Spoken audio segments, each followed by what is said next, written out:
আসন্ন ত্রয়োদশ জাতীয় সংসদ নির্বাচনকে সামনে রেখে প্রথমবারের মতো পোস্টাল ব্যালটের মাধ্যমে ভোটাধিকার প্রয়োগের সুযোগ পেয়েছেন বাহরাইনে বসবাসরত প্রবাসী বাংলাদেশিরা।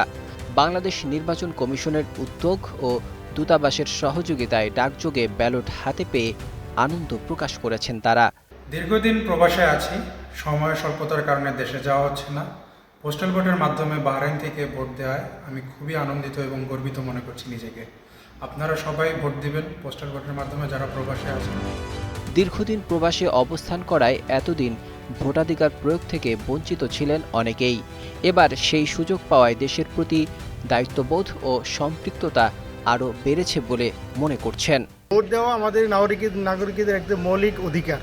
প্রবাসী থেকেও আমরা যে ভোট দেওয়ার সুযোগ পেয়েছি তার জন্য আমরা অনেক খুশি, অনেক ধন্যবাদ যে প্রবাসীরা এখন এই ফার্স্ট আমরা ভোট দেওয়ার জন্য একটা সিস্টেম পাইছি যাতে আমরা ভোট দিতে পারি।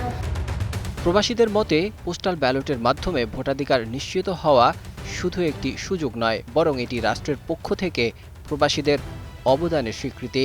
অনেক বছর ধরে প্রবাসে আছি, দেশে গিয়ে ভোট দেওয়ার মতো সম্ভব না। প্রথমবারের মতো পোস্টাল ব্যালট পাইলাম, নিজেকে আনন্দ লাগতেছে ভোট দিতে পারবো বলে।